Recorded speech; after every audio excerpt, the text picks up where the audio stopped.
Sperm quality is one of the prime factors in fertility. Foods can influence a person's reproductive health positively.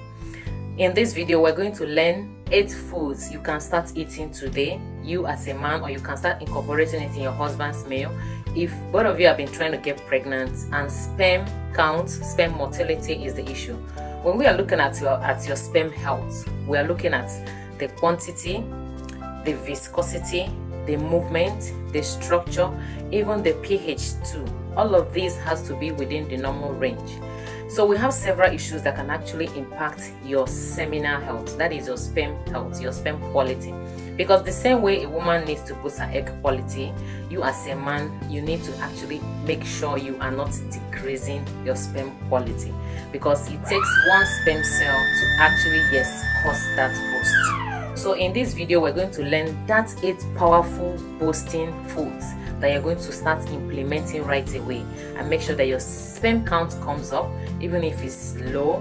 Normal range, normally you are supposed to, in one ejaculation, that is in one ejaculate, you're supposed to have at least 15 million sperm cells. But if it's more than that, that's awesome. If it's less than that, that is a problem. Some men don't know that their lifestyle is impacting their health. So we have several issues that can impact a man's sperm. Number one is the way the testosterone is being produced. That is that major male hormone. It could be a problem from the hypothalamus. There's a miscommunication in the brain to the organ, okay? Then it could be that there's testicular diseases, which could be as a result of accumulated infection. Some men don't treat infection. They carry infection for a long period of time, because sometimes it could take you longer time to actually develop signs and symptoms. Probably because your immune system is very strong, you don't shed blood on a monthly basis, thereby decreasing your immune system. Or because naturally you are just born like that, so you don't know that you could be dealing with infection, and that infection keep attacking your sperm cells, okay? Sometimes it could be problem with transport. It's not as if sperm cells are not being produced. They are produced, but there's obstruction in their transport, all right? And you know that yes, we are considering the structure of the sperm cell, we are considering the movement, that is the motility, we are equally considering the viscosity. Number one, your sperm cell needs to be just normal shape, oval shape, and a long tail. We don't need to have pinheads, double heads, flat tail, off tail. That is not quality sperm cell, and that cannot make movement, that cannot fertilize egg. There are situations that a man will have more abnormal sperm cells present.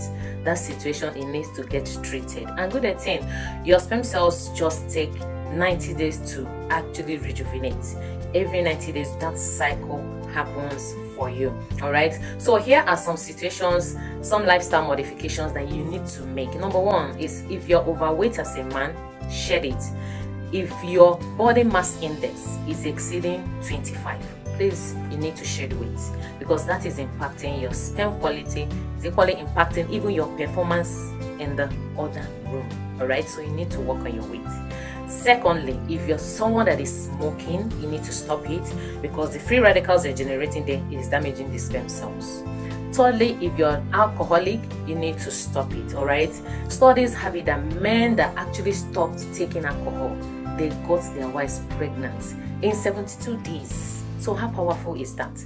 Then if you're in a situation whereby you are always exposing yourself to environmental toxins, fumes, radiations, hot atmosphere, you need to change environment. Then you need to pay attention to what you're wearing. Your undies not be too tight on you.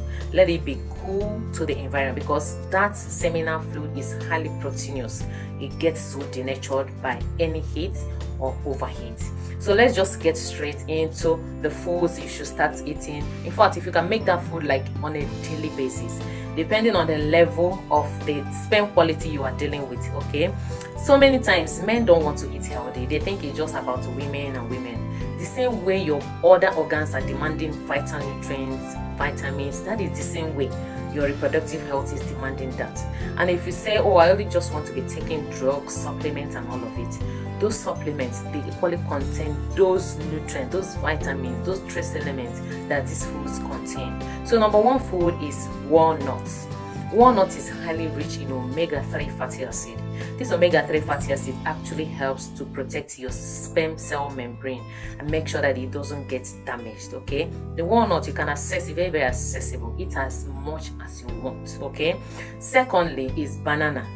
Banana is rich in vitamin B's, especially the vitamin B1, vitamin C, okay, and potassium too.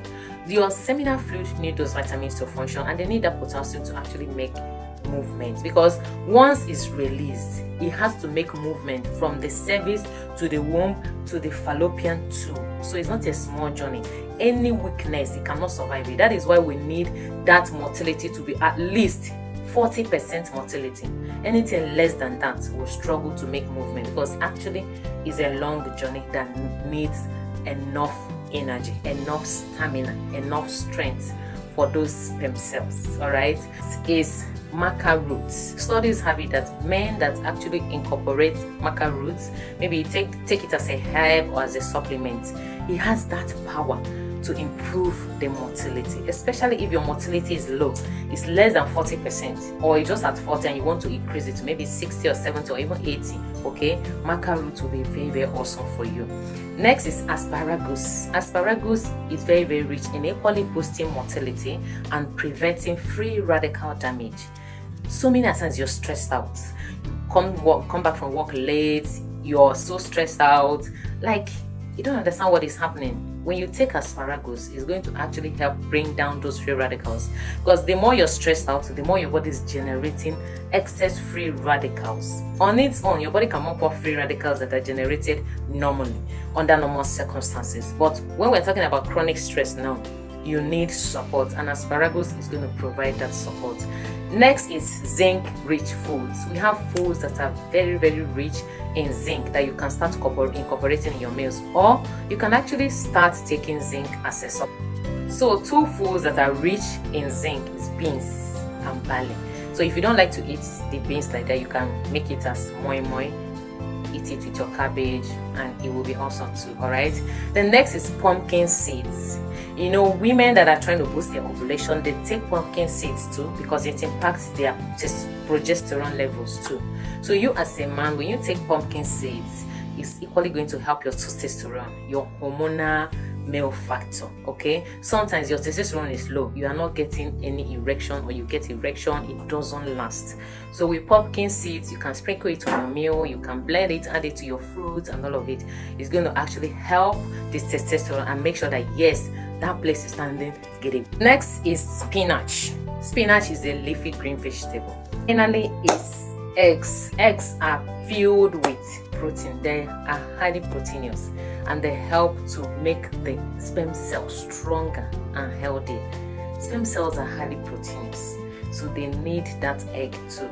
If you're like, oh, I don't want to eat eggs, you can just avoid the whole of it. You can eat only the white one, the albumin part of it. Okay, so with this, we've come to the end of this video. Let me know in the comment section if you're going to start implementing, because you know here your wellness adventure starts, and yes, it's about implementation. It doesn't make sense that you listen to videos and you don't implement. Your implementation could be small. You must not implement everything at once. You can start small, and that is called progress. All right, so stay healthy and stay blessed. He wish above all things that you and I prosper and be in good health, even as our soul prospereth, because soon I will be hearing congratulations, it has worked, and all of it. Thank you for tuning in.